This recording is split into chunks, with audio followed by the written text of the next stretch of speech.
বিসর্জন চলাকালীন দেখা গেল দুটোই বারোয়ারির কমিটির সদস্যদের মধ্যে ইট বৃষ্টি এবং পুলিশকে লাঠিচার্জ করতে হলো। কেন এই পরিস্থিতি সৃষ্টি হলো?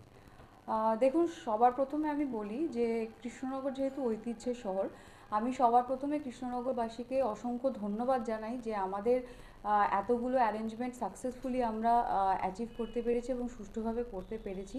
এবং গতকাল সরস্বতী পুজোর ভাসানও আমরা খুব সুষ্ঠুভাবে করতে পেরেছি। কিছু বিক্ষিপ্ত ঘটনা ছিল যেটা হয়েছে এবং সেটার জন্য আমরা প্রম্পট অ্যাকশন নিয়েছি। আমরা খুব কম সময়ের মধ্যে সেখানে পৌঁছেছি এবং আমরা 4 জনকে ডিটেন করেছি এবং তার জন্য যা যথাযথ আইনি ব্যবস্থা নেওয়া সেটা আমরা অবশ্যই নেব। কারণটা কি ছিল এদের মধ্যে গন্ডগোলের? ইস্যুটা কি ছিল? দেখুন, এর আগেও এরকম ঘটনা ভাসানের সময় হয়েছে। এটা নতুন কিছু নয়, এটা তো হলো। যেটা আমরা ইনফরমেশন পাচ্ছি যে এরকম কোনো প্রিভিয়াস রাইভেলরি বা পার্সোনাল গ্রাজ থেকে এটা হয়নি। এটা আকস্মিক একটি ঘটনা এবং একটি ডিস্ট্র্যাক্টেড একটা ঘটনা, যেটা আমাদের মনে হয়েছে যে বিক্ষিপ্ত একটা ঘটনা, যেটা ওদের মধ্যে একটা হয়েছে, যেখানে দুটো ক্লাব বারোয়ারি ছিল, গেট রোড এবং ষষ্ঠীতলা বারোয়ারি, ক্লাব বারোয়ারি। পুলিশের কাছে কি আগাম করে ইনফরমেশন ছিল এরকম ঘটনা ঘটতে পারে, বা সেই অনুযায়ী কি পুলিশের অ্যারেঞ্জমেন্ট করা হয়নি যার জন্য এটা এড়ানো যায়নি?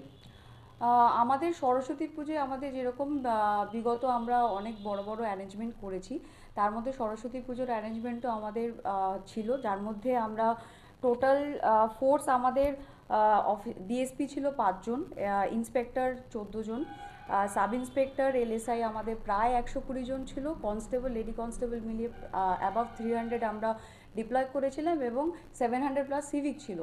তো আমরা একটা হিউজ অ্যারেঞ্জমেন্ট করেছিলাম সরস্বতী পুজো উপলক্ষে। আমাদের এছাড়াও স্পেশাল ড্রাইভ আমরা করেছিলাম এবং সরস্বতী পুজোর ভাসানকে যতটা সুষ্ঠুভাবে করা যায় সেটা আমরা করার চেষ্টা করেছি।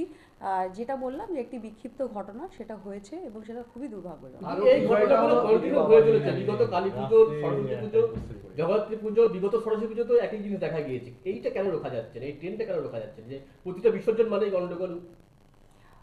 প্রতিটা বিসর্জনে গণ্ডগোল, এটা আমাদের, দেখুন, যদি বিসর্জনে গণ্ডগোল হয় এবং সেই মুহূর্তে পুলিশ কি অ্যাকশন নিচ্ছে এবং সেই সময় কি আইনি ব্যবস্থা নেওয়া হচ্ছে, সেইটুকুর ওপর আমাদের দায়বদ্ধতা রয়েছে। কিন্তু কি কারণে গণ্ডগোল হচ্ছে সেটা তো আমাদের মানে আমাদের পুলিশি ব্যবস্থার বাইরে।